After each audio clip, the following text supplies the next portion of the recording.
Hello and welcome to another episode of MXDTV here on a Thursday night. This is episode 25 of MXDTV. Can you believe it? 25 episodes. Okay, I have to itch my nose. 25 episodes of MXDTV, and here we are. Tonight's a very special night. Thank you. My executive producer tells me it looks and sounds great. She's biased, of course, but she's always honest as far as the connection, anyway. So hopefully we have a good connection tonight. This is episode 25. It's a special episode. I say that about all the episodes, but this one is special. We're celebrating the year anniversary of my record, Wildwood Road. If anybody has a copy, thank you for purchasing it. If you've listened to it at all, ever, thank you for listening to it. It was a massive undertaking to make the record. It's the second studio record I've ever made, and it was a profound experience. I made it here in New York. I made it in Hurley, New York, with a guy named Justin Tracy, who co-wrote it with me, produced it, mixed it, mastered it.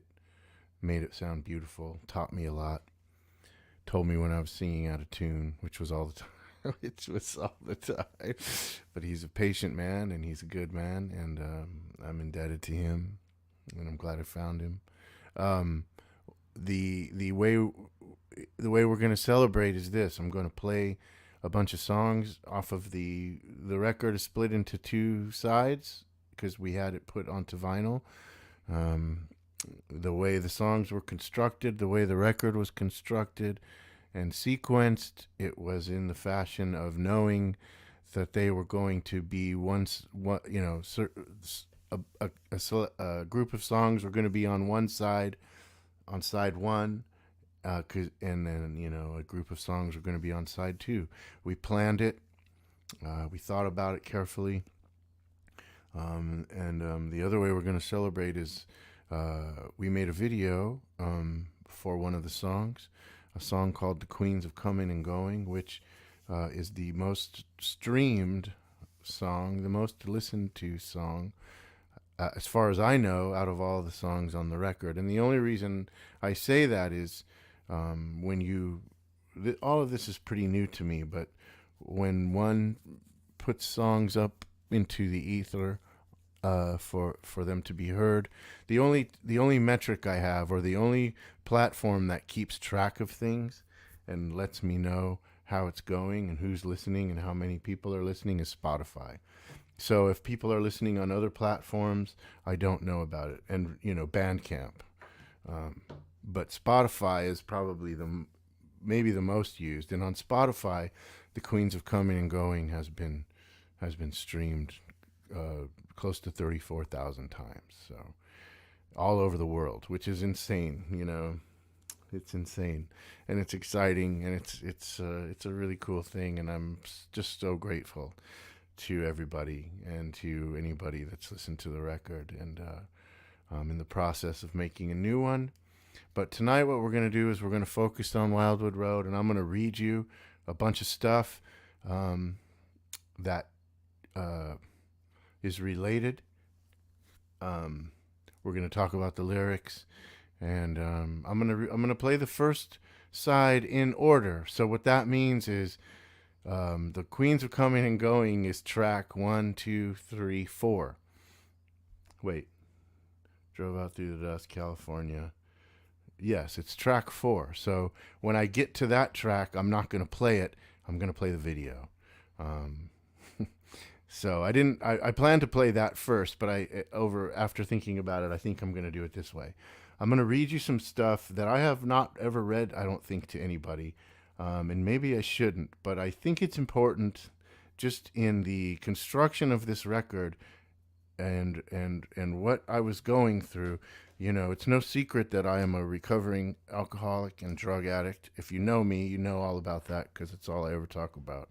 And, making this record and the first one too have been a kind of catharsis It's a way of me moving forward in my life and putting to rest the demons and the things that I've done. And it seems repetitive at times, and I would love to be done with it, but it's not done with me. So we're going to talk about it some more tonight. And I'm going to start with reading something that I came across. I'm writing a book, and there's just all these things that I've written, and false starts, different ways, different chapters.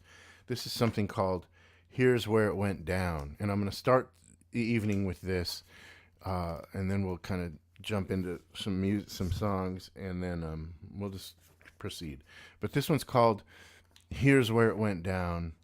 Oh, by the way, I have my windows open tonight in my office, which I've never done. So if it gets too noisy, somebody speak up. There's nobody around where we live, so I doubt you'll hear anything. But it's just too hot with the windows closed, so I'm keeping the windows open. I probably don't need to tell you any of that. I'm a little talkative this evening. I've had a lot of coffee, so there you go. This is called "Here's Where It Went Down." And I kind of edited it a few times right before the show here. And it goes like this. I didn't know that I could say no. I didn't know that all I had to do to change my life was to change it right there on the spot. I could walk away from all of the bullshit I was doing. I still can. I didn't know that what was happening to me wasn't happening to me, but that I was doing it to myself. I didn't have to be in those rooms with those people. I could have just got up and walked out. Believe me, I wanted to. I thought about it all the time. Just get up and walk out. I would think to myself, just get up and walk out. But the mirror was being passed around, and I wanted to wait for it one more time. Then the pipe was getting passed around, and I wanted to wait for that one more time. One more time. One more time. That was the mantra of my youth. Then the mantra of my 30s. Until I was talking to the demons and they were talking right back, and they had full run of the place. My house, my mind, my heart. I am going to do it one more time, and then that's it. Then I am going to try to do something else. Well, I never did. I did the same thing over and over again until I didn't know how to do anything else. I was nothing, nobody, a criminal, a liar, a fake, a killer. Here is where it went down. Fresno and Sacramento and San Diego.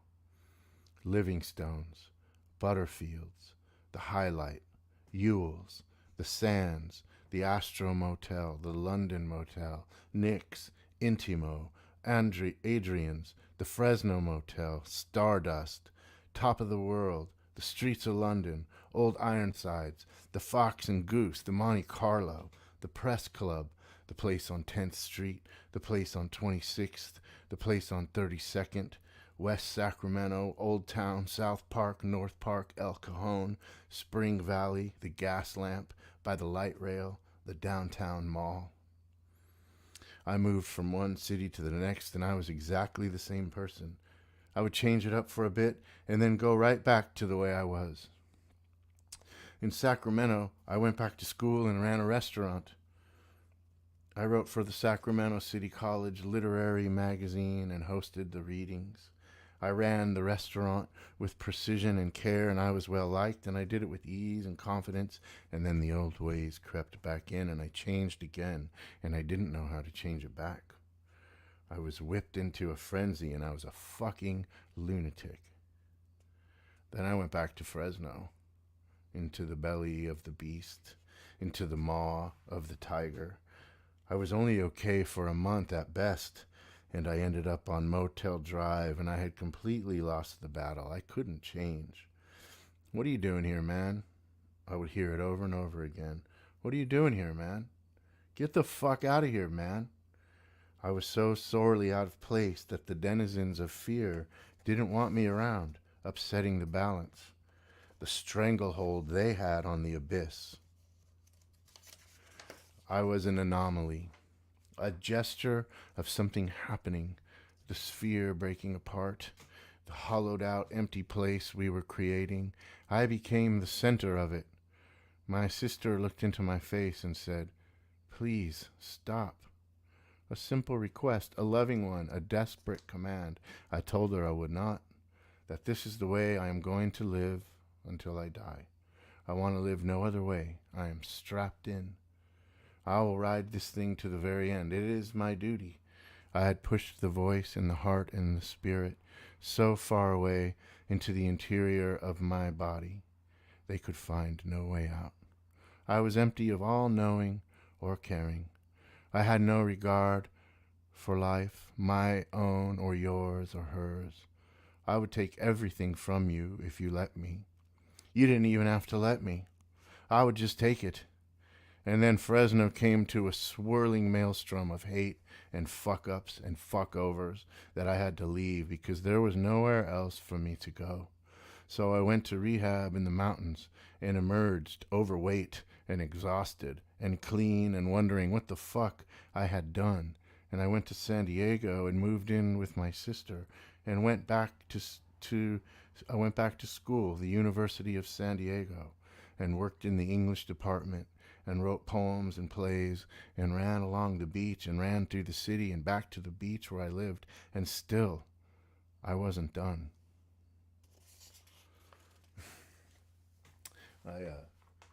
There's some people here. Rick's here. Hey, Rick. Rick is so cool. He's always here.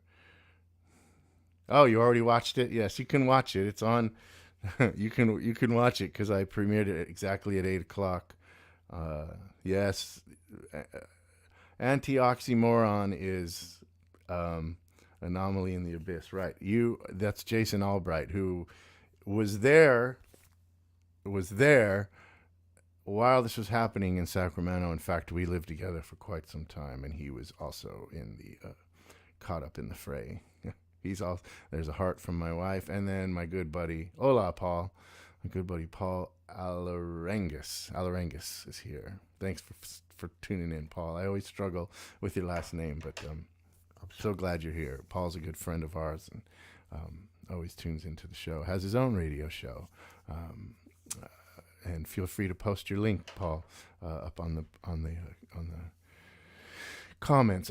So I think what I'm going to do now is the way the record starts is the record starts with something called "We Drove Out Through the Dust," and "We Drove Out Through the Dust" kind of centers around my mother's death, and it's talking about driving out into the country to the cemetery where my mother was buried.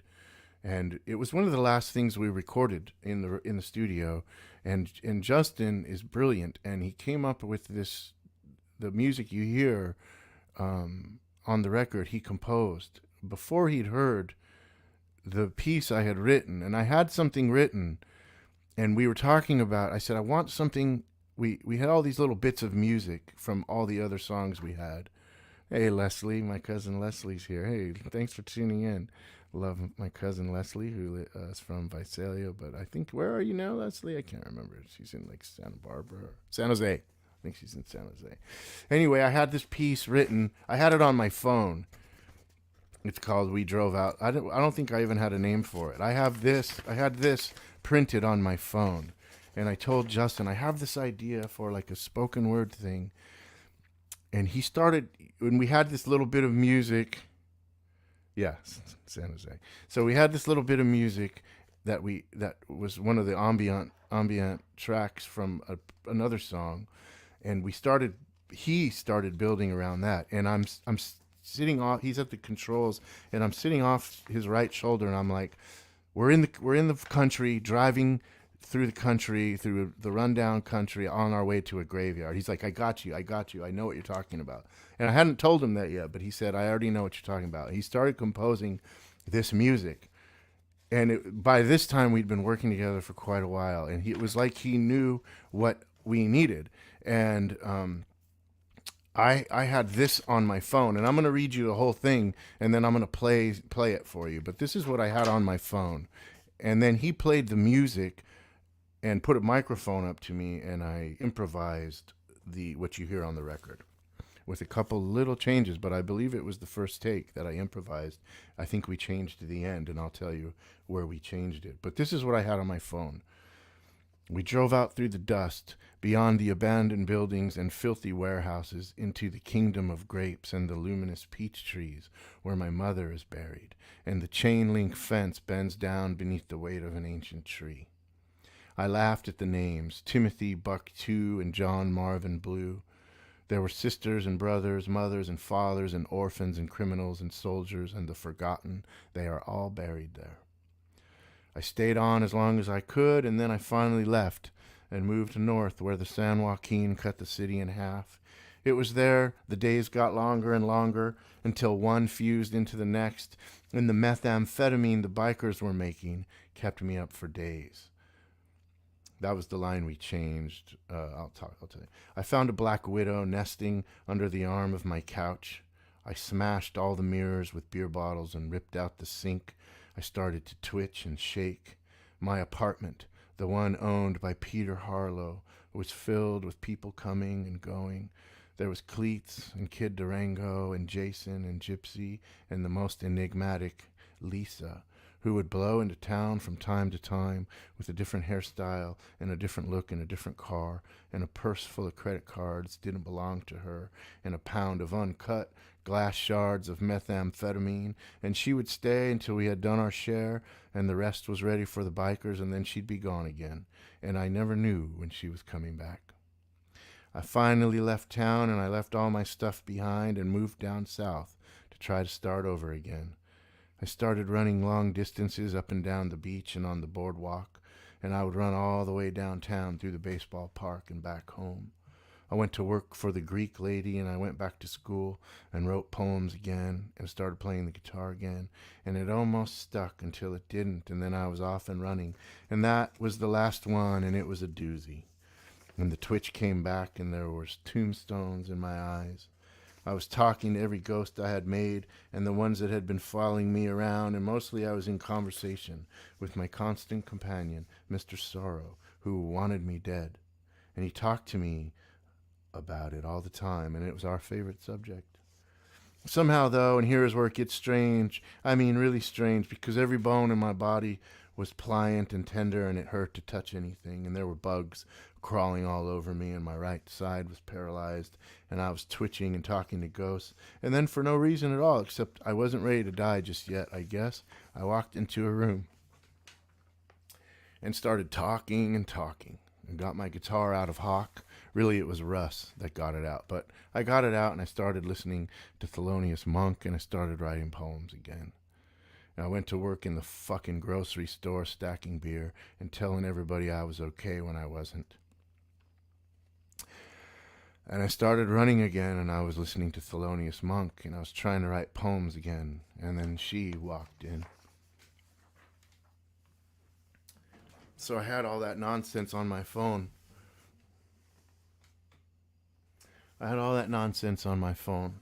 And Justin composed the opening music that you hear on the record, and I'm going to play California the way I used to play, the way I play it solo, which is like this.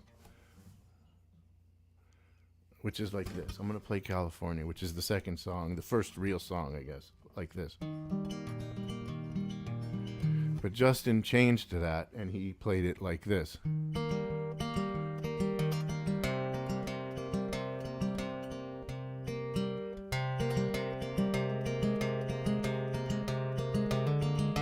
I couldn't even play it when he came up with that, but he played that for the track. And so what I'm going to do is I'm going to play that music that Justin I'm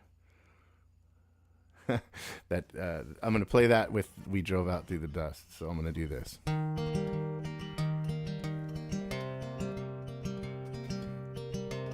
So out of all this nonsense, that nonsense, I came up with this. We drove out through the dust, past the abandoned buildings and the rundown warehouses, out to the kingdom of grapes and the luminous peach trees. trees. Out to the kingdom of grapes. I said that already.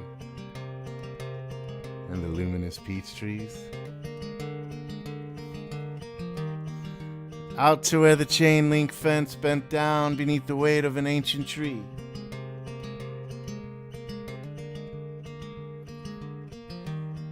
And they were all there.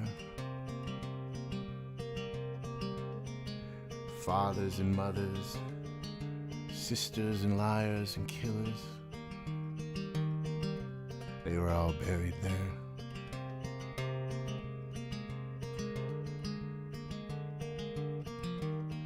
And I left that town and I moved north to where the river cut the city in half. The trouble I made kept me up for days.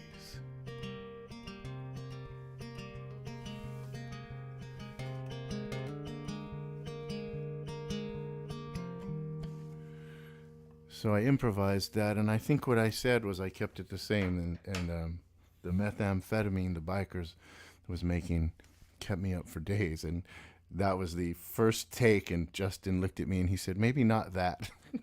He said, what about the trouble I made? I think he said it like that. And I said, okay. And we rolled tape again, and that's what ended up on the record. And it happened that fast. Thanks, Paul.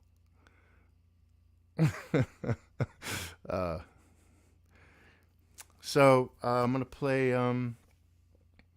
the next track is California, and it's really, you know, all the places that the lyrics mention are all the places I lived in California, and you know, or I got high and visited and drove through and ended up in a motel room somewhere, all up and down the Central Valley. And the journey ended in San Diego, where I got sober. And that's where I met Melanie. So when I say she walked in, that's Melanie. I was working in a grocery store, stacking beer and wine in the liquor section. Ironically, I've probably talked about this 100 times, but that's where I met Melanie. But this is a little song called California. I've played it a million times, and it's an old song of mine, and it's got a lot of verses. This is where I ended up with it. I think I used to play it like... How did I play it? I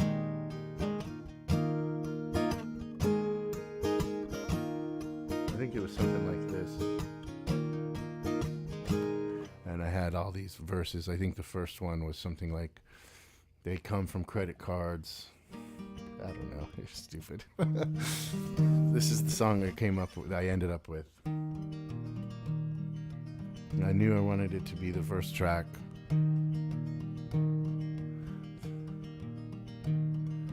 Grapes cut a long green scar across the face of the valley floor, and like all the wounds it tells the story, the song of how the West was won.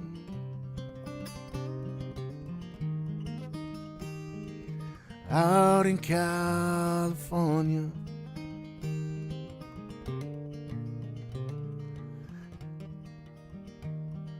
the harbor town's a killing floor, washed with methamphetamines, and all the longshoremen's hands, they bleed. Cracked glove upon the wheel. It's out in California. You find the sun.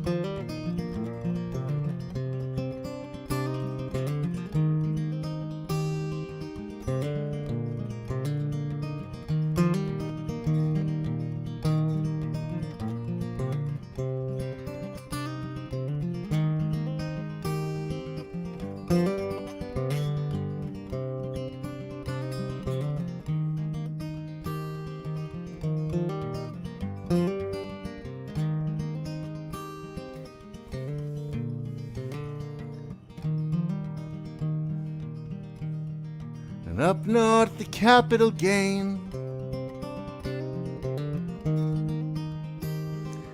Rules for everyone. And a man with a suit and a chain. Well, he's with you and he's gone. Crowned with a head full of thorns. Sodom and maybe Gomorrah is out in California. And they spend their nights in bars. Then they ride off in a stretch limousine. Maps to the movie stars. 'Cause they wanna make you believe that out in California, out in California, out in California, you find the sun.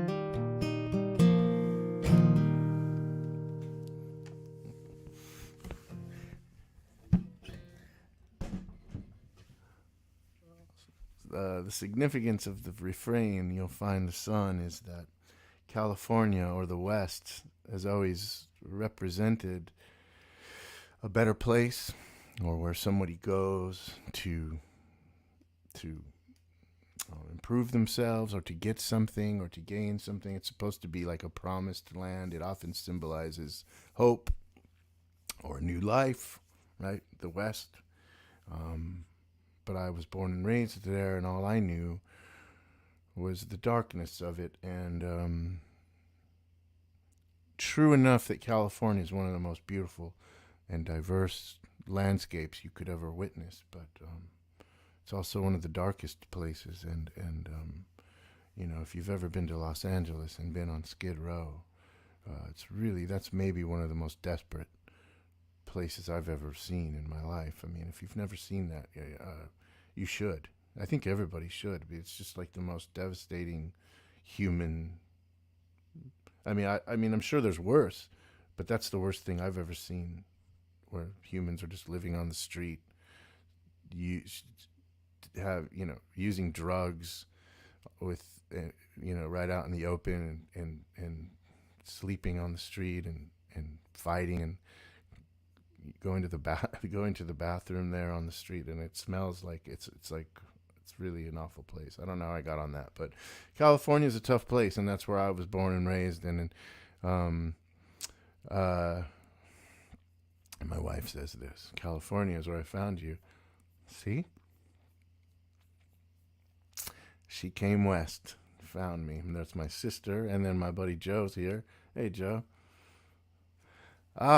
That's a great segue. Thank you for chiming in, my friend Joseph DeGaetano. I hope I'm saying that right.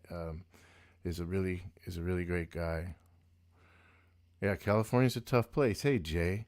Thanks for coming, Jay. We'll see you on Sunday, for Wilco. Yeah, the first line of this tune pulls you in. Grapes cut a long green scar across the face of the valley floor. Yeah, I mean, when you grow up in Fresno in particular, it's all about the grapes and the grapevines, and which leads me to this poem I want to read. And I know I've read this poem probably 2 or 3 times already, but we're talking about this record here, and we're talking about how I got to where I am, and what went into the making of this record. And this poem, and Jay can attest to this because he's from the same place as me, California. I mean, from Fresno.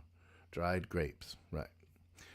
My dad picked grapes as a kid. Anyway, I'm going to read you Larry Levis, and I'm going to read you Picking Grapes in an Abandoned Vineyard.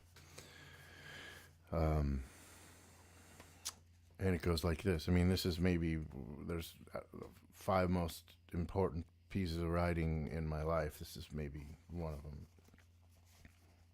Picking grapes in an abandoned vineyard. Picking grapes alone in the late autumn sun. A short, curved knife in my hand. Its blade silver from so many sharpenings. Its handle black. I still have a scar where a friend sliced open my right index finger once in a cutting shed. The same kind of knife. The grapes drop into the pan, and the gnats swarm over them, as always. 15 years ago, I worked this row of vines beside a dozen families up from Mexico. No one spoke English or wanted to. One woman, who made an omelet with a sheet of tin and 5 light blue quail eggs, had a voice full of dusk and jail cells and bird calls. She spoke in Spanish to no one, as they all did. Their swearing was specific and polite.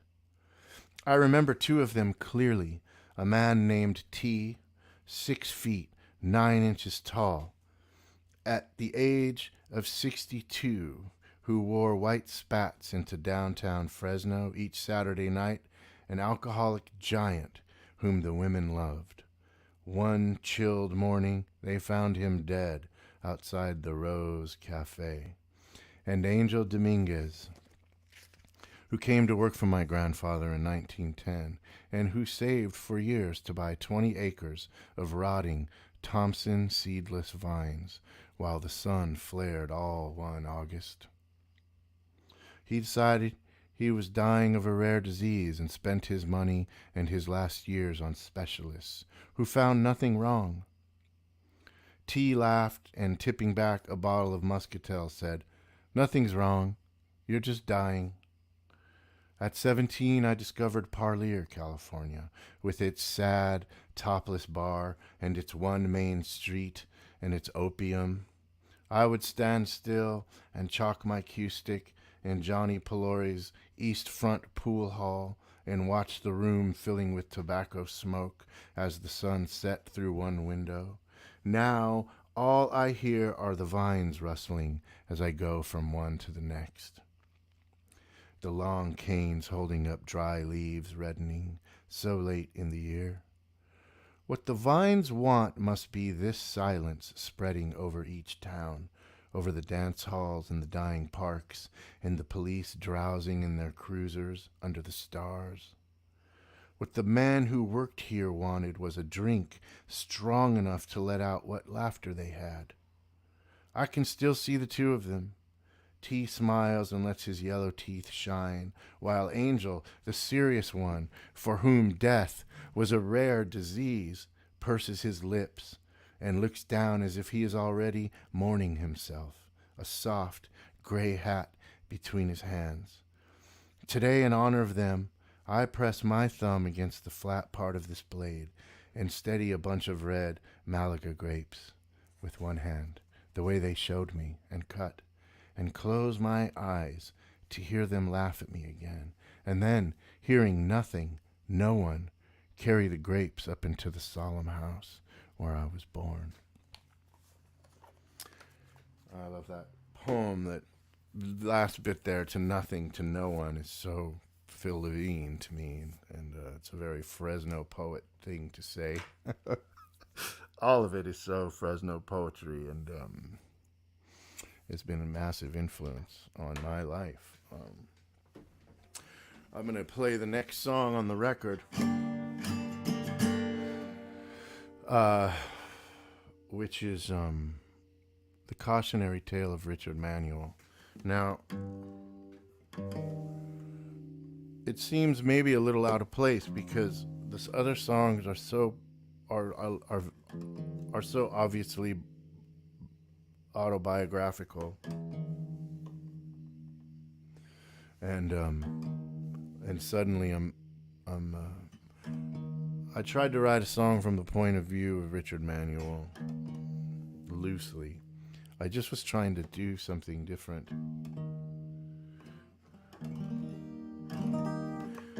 Richard Manuel, of course, was one of the musicians and in the famous group, the band.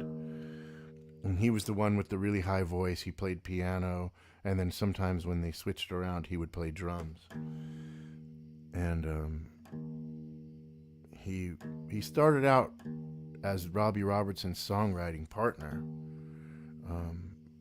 but I think the lifestyle got the better of him, and he was supremely talented and had one of the great voices. His vocals were just amazing, and he's, to this day, I feel like he's just kind of unparalleled in the world of, there was a certain time that band was maybe the best band, of all time, and when he was singing at the height of his powers, like songs like Whispering Pines, or Jawbone, or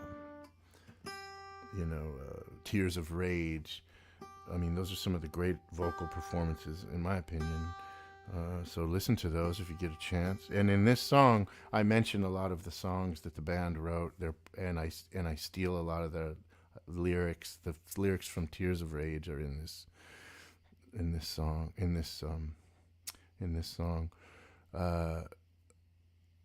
The thing I wanted to write about was I wrote this song in Fresno. I had gone back to Fresno to record a second record with the guys that helped me record the first one, Victor Sotelo and Tom Medrano and Peter Wolf. But I failed. I was unable to do it.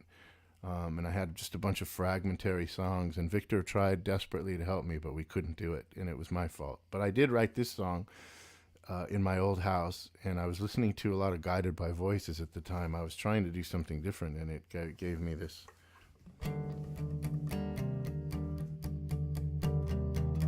That's how I got this riff, was I was listening to Guided by Voices and trying to write a Guided by Voices song. This was the best I could do, which isn't much, but anyway, I came up with this song, and the refrain in this one is, I can't explain what comes over me, and that's the best I can come up with for a drug addict. That's like the common phrase is, or my dad would say to me, why do you keep doing this to yourself? And I'd say, I don't know. My wife just told me to get on with it, so I'm going to get on with it. Sorry.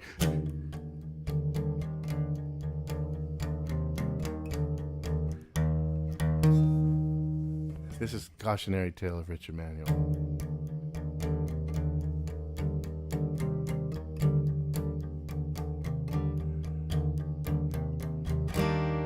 There was a time and a place I felt the wheel and its grace. King Harvey sang in the fields. So we drank to what we made, and the season changed. Soon I felt the long and the slow decay. Why must I be the thief? Why must you see my grief? I can't explain what comes over me.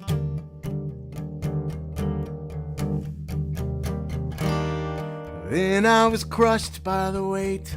I hung it all up and I waved goodbye to the crowd and the hands from the stage. A whispering sound I received through the pines and the trees. In a motel dream, I swam from the beach to the sea. Why must I be the thief? Why must you see my grief? Tears of rage roll down my cheeks. I can't explain what comes over me.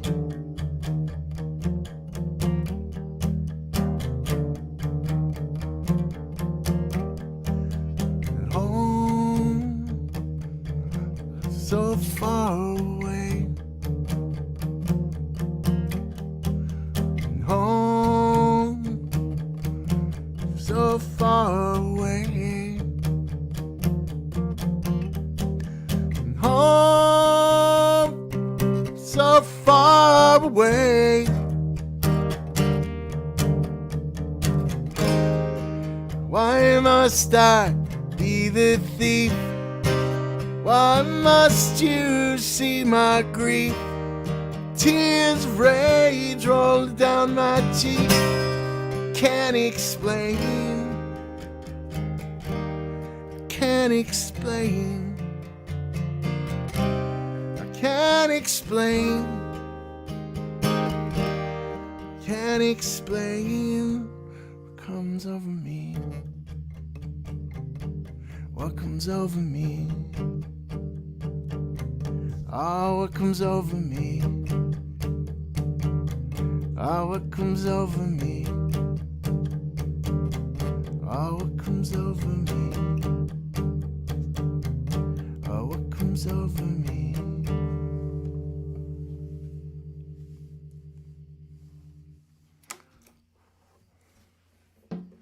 On the record, you can hear a voice in the beginning and at the end, and it's Richard Burton reading Dylan Thomas's poem Fern Hill, and the parts, it's not the whole poem, but it's these parts. Now as I was young and easy beneath the apple boughs, about the lilting house, and happy as the grass was green, the night above the dingle starry, time let me hail and climb, golden in the heyday of its eyes. And honored among wagons I was prince of the apple towns. And once below a time I lordly held the trees and leaves, trail of daisy and barley, down the rivers of the windfall light. I get the feeling from that poem about being young and when things are carefree, before you lose control or lose, before let's see, Jay says, gee, I know, we were talking about that. I don't think I have it in me to withstand that onslaught, but we were certainly talking about it. Melody's game, but I'm too wimpy, Jay. I can't handle it. Erica Sugars gave me a clap. Hey, Erica. Hey, Paul, thanks. All right, so anyway, I love that poem, and it somehow seemed to work. I had the idea. I found it on my phone. We brought up Richard Burton saying it, and we plopped it right into the song. Yeah, I'm old. Totally, dude. I can't hang. Oh, Melanie will go with you. She's much more sturdy than I am, and younger too. So we plopped the Richard Burton thing right into the song, and it worked really well. Okay, without further ado, so many people are here tonight, and I've rambled on, and my wife's already scolded me. But what we're going to do is we're going to play the video. I'm going to play the new video for Queens of Coming and Going, which is the next track on side one. And what I'm going to say to you is man your volume, because when I was testing this into my headphones, but I'm way older than you. When I was testing this, playing it back on my headphones, it was loud in my headphones. So it might be loud. It might be louder than what I am. And so if it is a little bit loud, just turn your volume down. But here it is, the new video for the Queens of Coming and Going. All right, I'll see you after the video. I hope you enjoy it.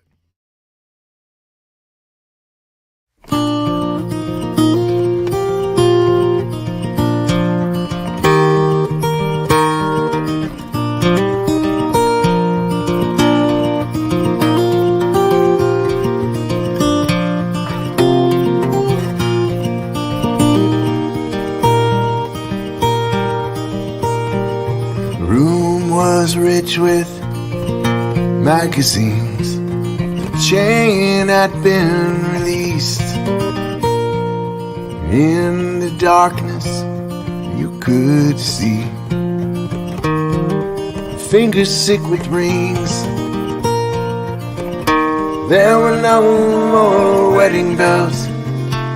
The planes had split the trees.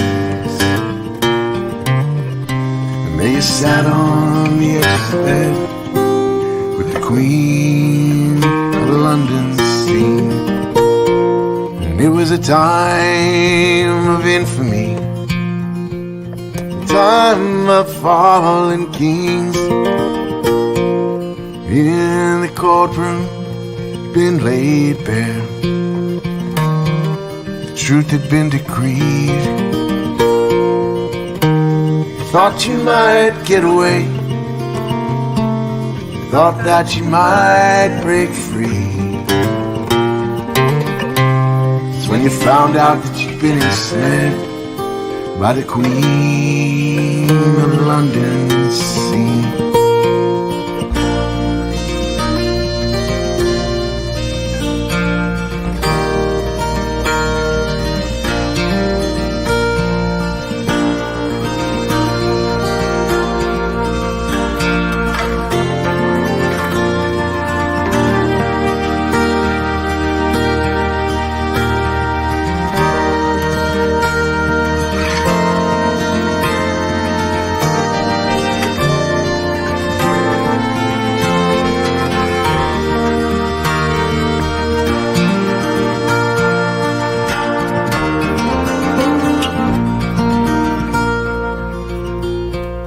In the orchard, while your dreams a shadow, it did appear. There was something cold and dark poured in your ear. You tried to listen and you tried to hear, but there were only screams. Mouthful of bad advice from the Queen of the London scene.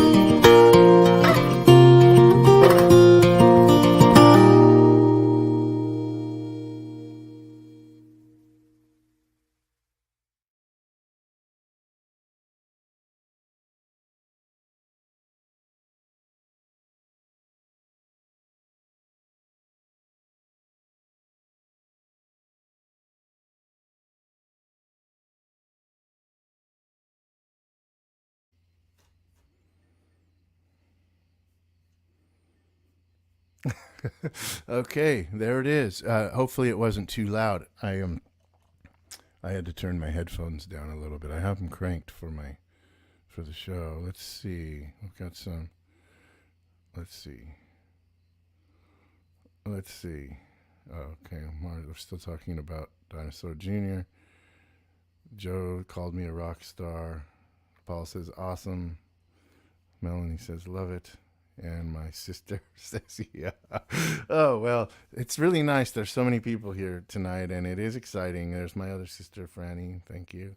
So I'm really proud of that. We had a really nice time making that video here in the Catskill Mountains with my my photographer, videographer, Tim. Oh, Whitney's here. Hey, Whitney.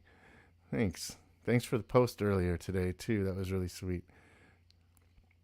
Awesome. Thanks, Leslie. Right. Nice call. Jay Fung knew it's a 67 Pontiac Firebird.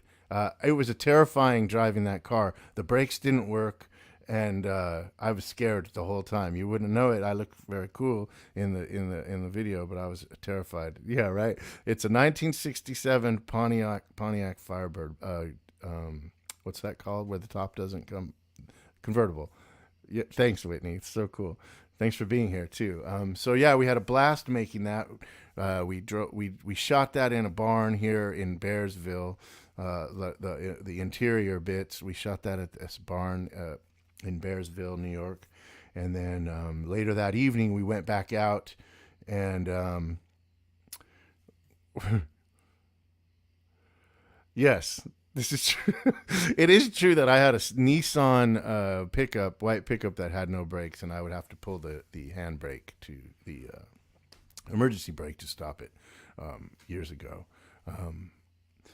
We shot that at Bearsville in a barn, and then we shot in the evening, and we got in the car and shot that. Tim Gainey, the videographer, photographer, shot that, and sometimes he was in the car with me.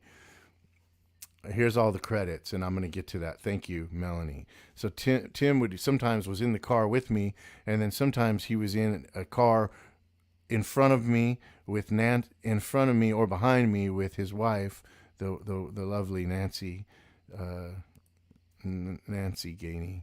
I think they used the same last name. Driving, and he would pop out of the sunroof. It was pretty dicey. It was a very dangerous photo shoot, very dangerous video shoot, and I wouldn't recommend trying it at home. But we had a lot of fun. Thanks, Jay. That's nice. Thanks, man. We had a lot of fun, and it was a lot of fun. And then so Tim shot that, and then our friends, the production duo, Richard Hall and Mimi Young, they have a production company called Little Bit, and they are great. And Richard edited the video and put it all together, and Mimi was there, on the shoot helping me. We just, getting the scenes right, and it was a lot of fun. And so I'm hoping, and I know this is going to be true, that's the first video of many to come. We've got a handful of videos in the works for some new songs, and then going backwards, maybe working on some more from Wildwood Road. Like I said, I'm making this up as I go along. So I don't really, typically somebody releases an album and a record and you release videos with that. I didn't do that because I was wiped out from making the record, I guess. But I didn't know. But we made it now, and it was a lot of fun. I want to talk about that that song a little bit. That song is called The Queens of Coming and Going, and it's a very particular time in my life. I talk about a place called Motel Drive a lot, and there was I did a lot of drugs in Motel Drive, and there was a lot of people I knew there, and I've created a fictional character named Joni, who represents a group of women I knew there. And typically if I play that song, when I play that song live, I'll say something like this. I'll say, the first time I met Joni, she was standing outside of the London motel. She was standing there with her arms all akimbo, leering at the men driving by on their way to work. Her eyes, they were wine red. They were redder than mine. And Joni, she had a room there at the London motel. It was the corner room, room 29, the one that looked out over the freeway. Later on, that would become my room, but for now, it was Joni's. She took me up there to her room, and I stayed for 25, 30 minutes, and she sent me on my way. I saw Joni many times after that. I saw her at the London, and the Astro, and the Stardust, and the Sands. Joni wasn't like the other girls. She never tried to steal my money or my dope. And she used to refer to me, to the others, as her sometimes boyfriend.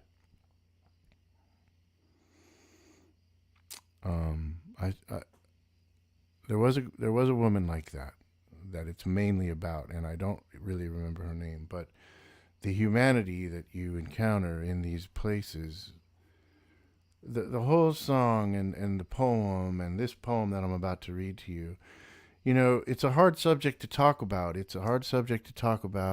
There's a lot of shame involved, but there's a lot of people living like that, and all of the people living like that are desperate, sad, suicidal, addicted, mentally ill.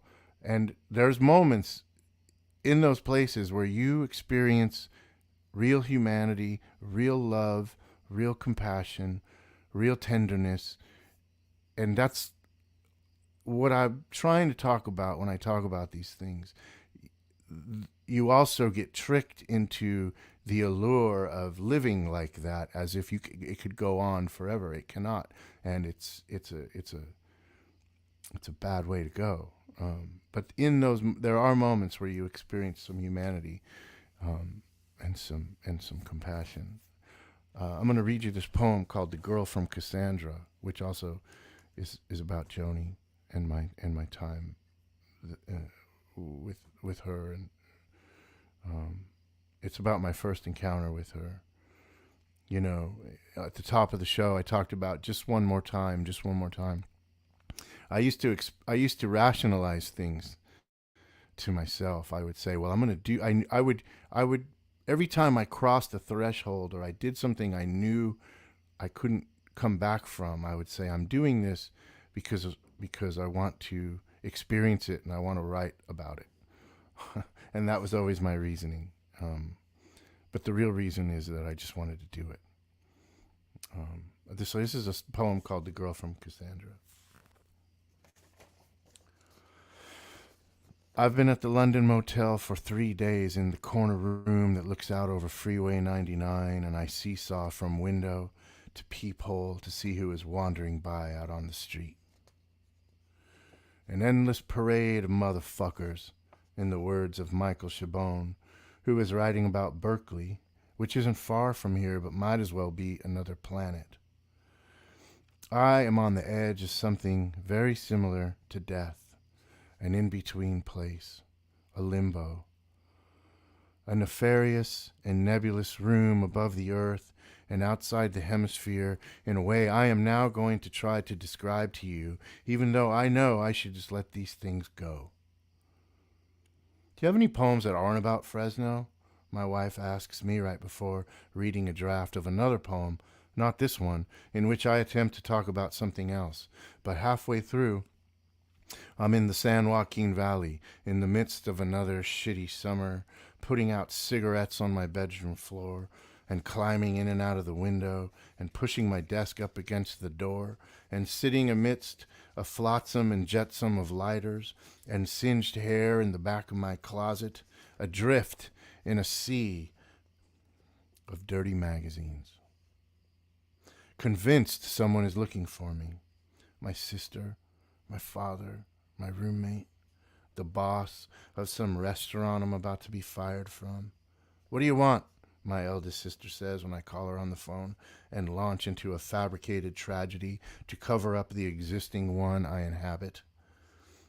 The shuck and jive of the addict, the lilt and hustle of the junkie, the compartmentalization of deceit, the insidious ability to stow away the light or the flame or the spark while speaking into the filthy telephone outside the Avalon Club, where just last night I was stopped by police and they sat me down on the curb, my head resting on the chrome bumper of a 1976 maroon El Camino, and the headlights of traffic, mystic semaphores coming so close, then disappearing in red sequins. I used to think I had a choice. I distinctly remember staring at the flecked door to room 27 on the second floor of Reps on Blackstone, and then briskly walking away, down the staircase, past the urine, and empty packages of Newports and gum wrappers crumpled and forgotten after being discarded or inhaled or chewed up in the maelstrom and whirlwind of motel rooms hidden beneath garish neon.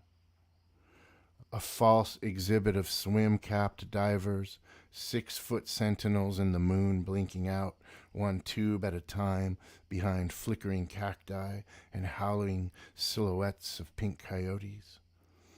I sit behind the wheel and shake before going back. I stare into the abyss of silence and black and say, yes. I stand at the door and knock, and Joni, lit by the lone lamp, appears, luminous and wistful. She has been on her side of the door so long, she has forgotten that there is a reason, perhaps, to human suffering, that we are reaching for a truth within or without. But this is the place it begins or ends, and she sees me, fresh from the womb, a soldier with all armor intact, standing in the exact location she might have started. A girl from Aurora, or Athens, or Cassandra, facing down a door for the sake of art, or humanity, and she enters and makes the claim to the Minotaur that she will stay only long enough to take note of this room, above the freeway, looking at the cars going in one direction or another, the endless parade of motherfuckers out there on earth below the world we now hover in. Because we are none of us alone on either side of the real world and the other and the other. We are travelers with many faces, seeking or sacrificing one thing through time and space.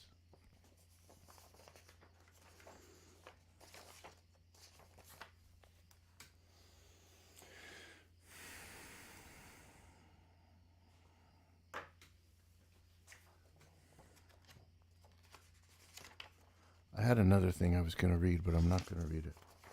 I'm going to play I got some clapping hands from Whitney Fuller. Thank you. I like clapping hands. I'm going to save this poem for the end. We're getting close to the end, but I have one more song I want to play. We're already in an hour, so I just realized that. So thank you, everybody, for being here tonight. What a fun night. There's a nice crowd, which is always nice for me. It spurs me on. And in the words of my wife, I'll get on with it. I'm going to play this song. This is the last track on side 1. This is a very Fresno song. It's called The Wild Dogs of the Central Valley. This was a song that was really important to me, and I'm pretty proud of.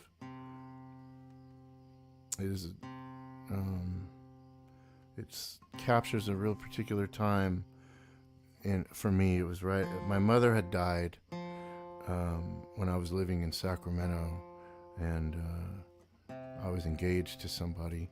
And when my mother died, my whole world fell apart, and I moved back to Fresno in ruin, so to speak. And after my blowing up my whole life in Sacramento. And I came back to Fresno in shame and proceeded to kill myself. Very slow, very, very slowly. And I was completely insane. And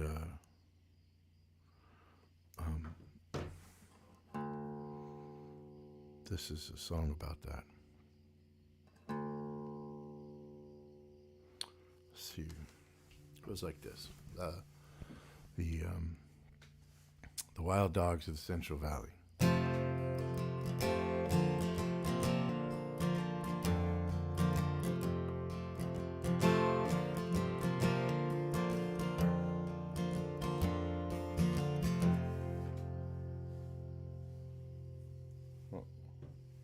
Why are you giving me a question mark?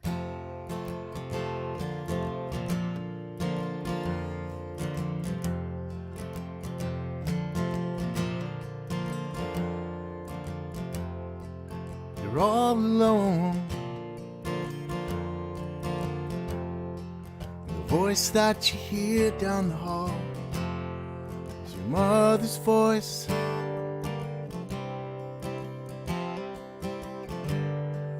Your mother's ghosts. So you pick up the phone, you call and you let it ring and ring. Find out what you already know. There's nobody home. And if you keep on running from hounds you can't escape, if you keep on on reaching for the hand you cannot save. There won't be any time to make your getaway.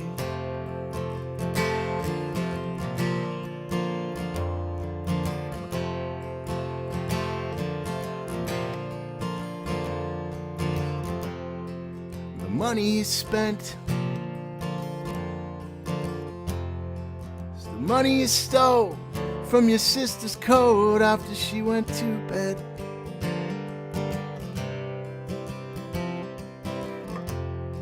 And it's time to repent, to make your way to the Astro Motel instead.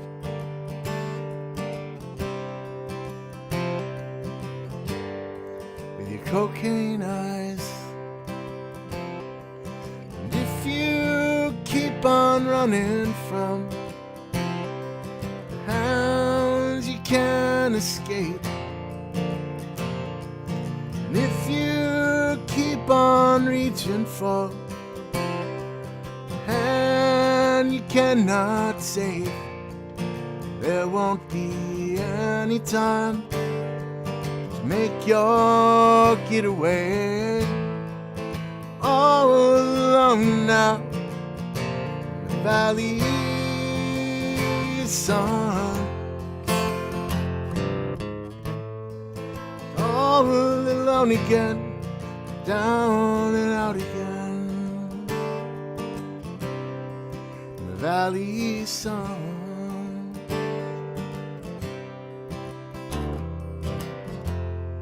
And the sound that you make, it's the sound of the key in the lock. When you turn it the wrong way and it breaks. Oh, it breaks. If you keep on running from the hounds you can't escape, if you keep on reaching for the hand you cannot save, there won't be any time. No, there won't be any time. No, there won't be any time to make your getaway. Now you know you're out of time. You're out of time. Oh, you're out of time.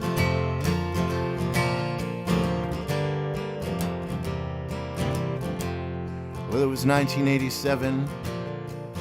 School was out for good. Hydra summer was upon us. Old people and dogs, they were dropping like flies.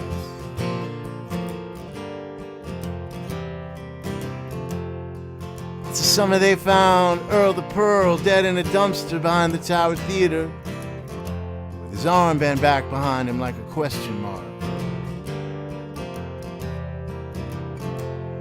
Yeah, that's the same Tower Theater where those bikers shot Kimber Reynolds in the head. Joe Michael Davis pushed his .357 into her ear, and he pulled the trigger for a purse. He wanted her purse.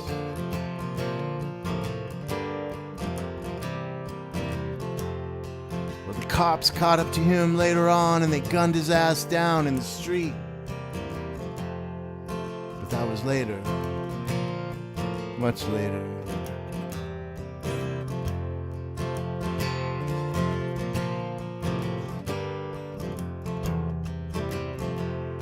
It's the summer they found Marilyn Gay Ward dead inside the bookstall. The details of her murder were never released, and her killer was never found.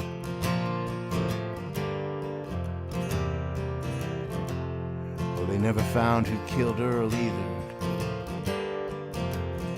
but I believe it was you and me.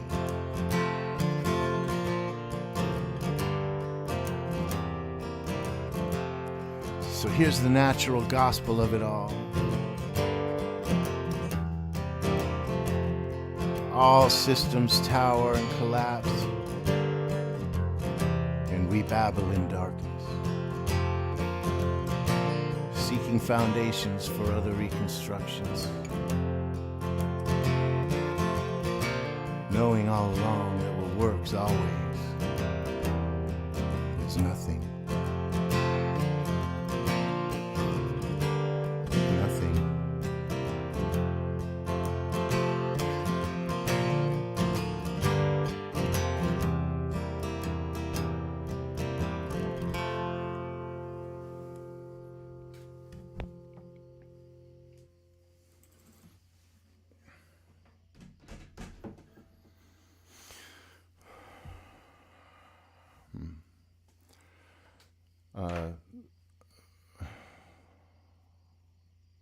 Thanks, Whitney. Thank you.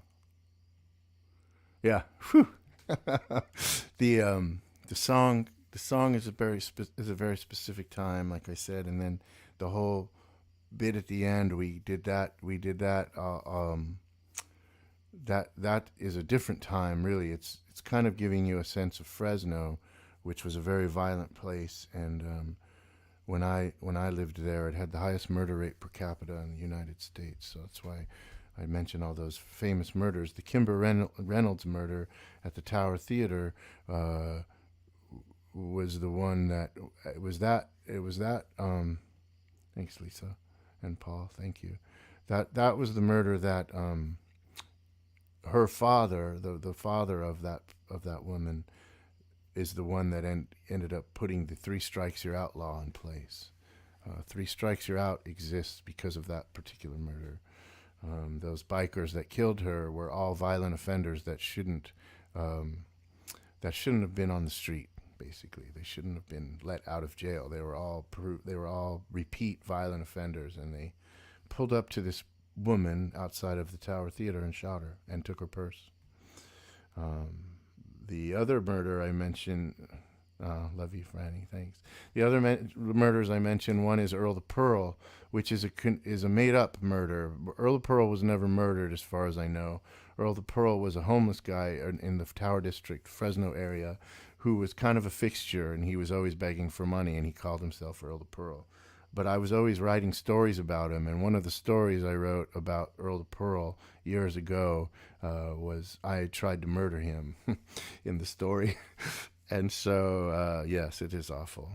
So I've always had, I don't really know what became of Earl the Pearl, but I made that particular murder up. It doesn't exist.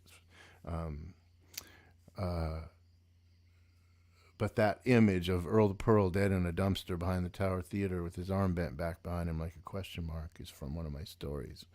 And I always liked it, so I kept it. And then the final murder is the bookstall murder, which is Marilyn Gay Ward, and she had a house that was a bookstore, and you had to go up to her house and ring the doorbell, and then she'd let you in, and her whole house was a bookstore. She was murdered, and they found her inside of her house / store, and they never found out who did it, and they couldn't.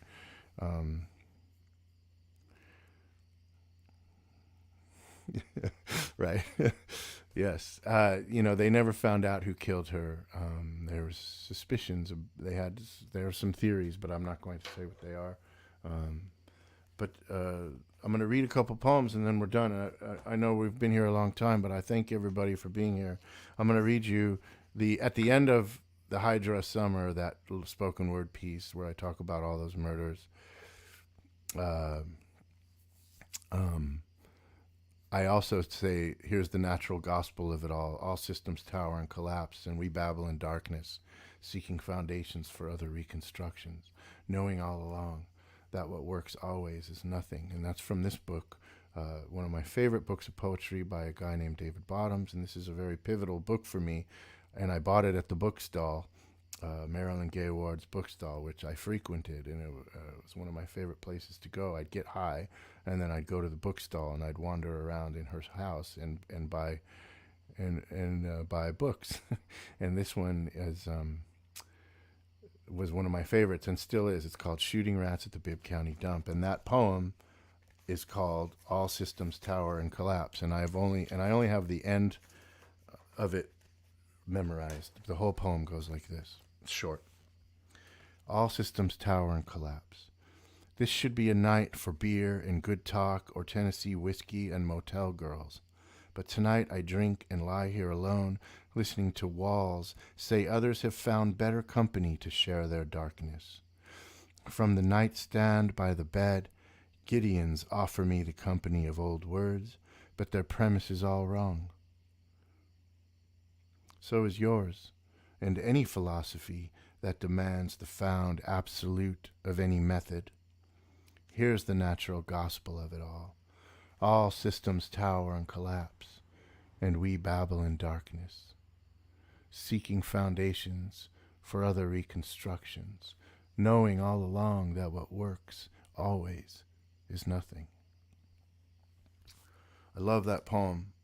It's one of the things that I live my life by.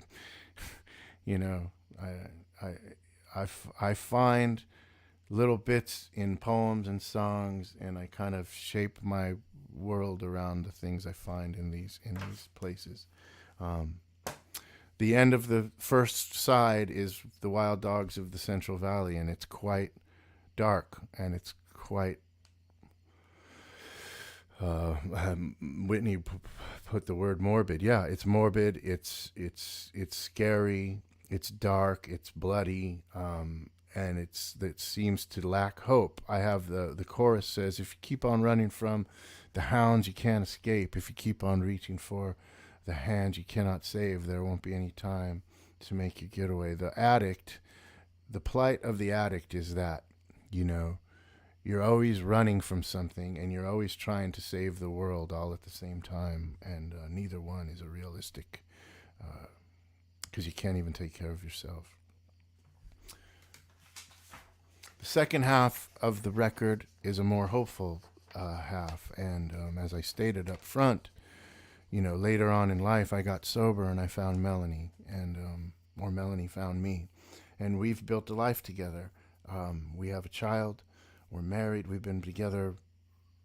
I think we just celebrated 9 years of marriage. Is that right? Or is it 8 years? I'm going to get in trouble for that. I won't get in trouble. She doesn't get mad about that. But it was either 8 or 9 years. And we've been together 12, I think, which is amazing. I think it's a record for both of us. There's also that inner voice. Right, there's an inner voice. The second half of the record is more hopeful, and we'll get to that on the next episode of MXDTV. I'm gonna play those. There's Melanie with a heart. Love you, Melanie. Thank you, Whitney. So I want to end tonight. Thank you all for sticking around. I know it's gone on a little bit long, and it's been a real kick for me. I hope you enjoyed the video. We'll get to some more positive things on the second half of the record, and I believe the record ends on a positive note. The whole thrust of Wildwood Road is to exorcise the demons that ail me or you, and find love and find redemption in love and hard work and therapy and that inner voice, Whitney, or like looking inward. I'm going to end with this poem because I think it's kind of nice.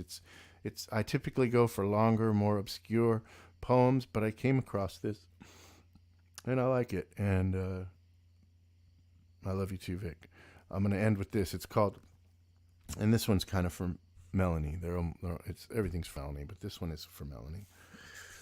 And it's called The Interplanetary Discipline of Not Knowing Anything. It goes like this. I crawled out of a pretty deep hole. I couldn't even tell you how I got there, but there I was all alone. It's lucky, I suppose, being able to change the way one lives, rearranging all the pieces and places. At first, my eyes didn't work so well. I saw the world, and it was red and bleary. Then it became green and blue. then it became green and blue in places I wouldn't have previously seen. I started to notice the way the planet tilts and shifts and careens across an infinite open space, lilting and colliding with exploding stars. The way we rotate and shift, intimately destroying one another on our little trips and journeys. I'm glad I found you. And never knowing exactly what comes next. Here is the best I can offer. I'll never know why we are here, or how or why you make an elegant space out of nothing.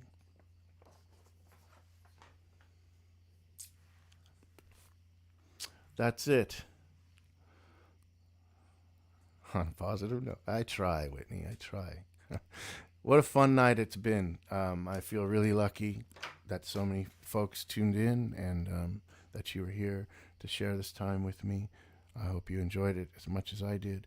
And the celebration of Wildwood Road will continue. Let's see, Melanie says, I'm glad I found you too. All right. The celebration of Wildwood Road, I love you, Melanie, it will continue next week if you so care to tune in. Thank you, Whitney. Thanks for being here. Thanks, Paul. Thank you, everybody. We'll get to the second half of the record next week. We'll read some more poems. I'll talk way too much, and then Melanie will tell me to get on with it, and I'll try not to cry and touch my nose. Thank you very much. Oh, hey, look, Joan's here. Thanks, Joan. Thanks for being here. It's nice to see you. Thanks, Lisa. Good to hear from you too. All right, everybody. Thank you so much. Love ya. Had a great time. I appreciate it. See you next week.